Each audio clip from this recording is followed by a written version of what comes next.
high places. And in King Josiah's life, he removed everything and brought them back totally to God. And as I was reading this, there was something that I realized as I entered into chapter 23 and verse 25, and I'm going to read this here to you. It says, and like unto him was there no king before him that turned to the Lord with all his heart and with all his soul and with all his might, according to all the law of Moses. Neither after him arose there any like him. Now, I find that an interesting verse and the writing here, because it says that there was no king like him before him that served the Lord and turned his heart to God with his soul and all his might to follow the word of God like he did. That means he followed God closer than what David did. Now you think about that. He was totally sold out to God. He removed all the wrong, the wrong worship, the wrong types of people in their country, and totally removed everything. And this spoke to me because that's what we need for our country. That's what we need for our families. That's what we need for our church, our lives. Is we need to renew ourselves to Him. Look and read this today at what He did and what He removed and what He took back out, and He turned the people to worship God. And that's what our life is to be, is to turn people to worship God. One, they get saved, that we be a gospel giver, but then two, that we're a disciple maker, that our life is lived to be able to do something for God. And that's what challenged me this morning as I read this, because even though, and I want you to, as you read this, you're going to realize something. This is an incredible step, but it did not change God's mind for what was going to happen to the children of Judah. They still were going to go into captivity.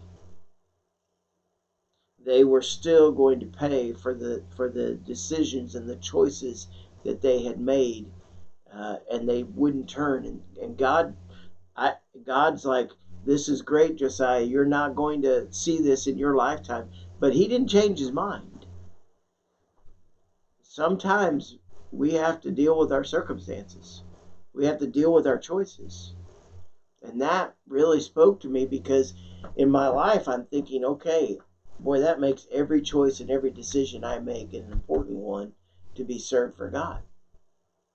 And I need to be totally renewed, totally committed to God to follow Him. And I need to be willing to stand up. He was willing to stand up and to speak out.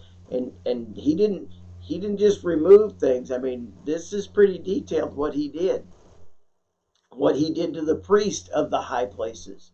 What he did to all of these people. He totally renewed the people. His leadership took them to follow God. Now, we see this as we finish the book of 2 Kings, that his son did evil in the sight of God.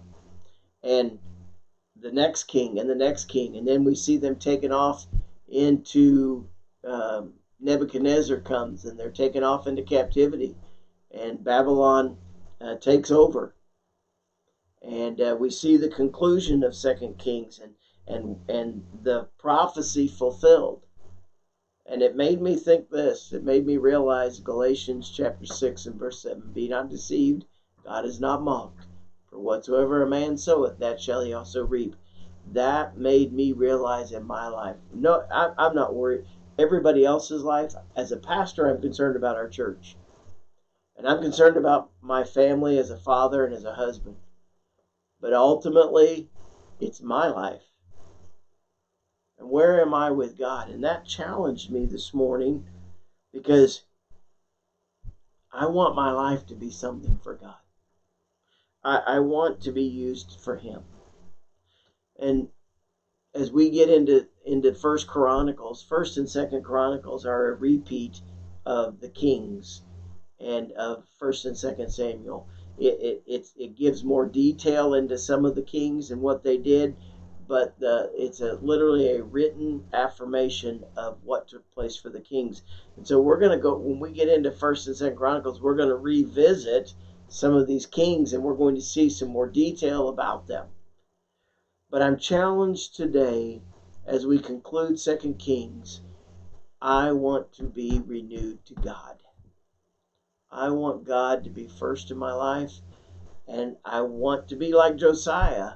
I don't want there to be anybody else before me or after me that's completely committed to God. That's what I want for my life. It's truly a burden. Life's short. We don't have a lot of time to do what we need to do.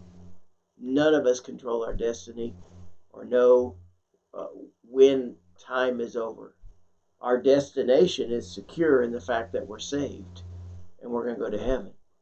If you're not saved, you need to get saved. But may I say to you this morning, can we renew ourselves? Read these chapters. Read about Josiah here. Read about what he did and how he committed himself to God. And he committed himself based upon the Word of God.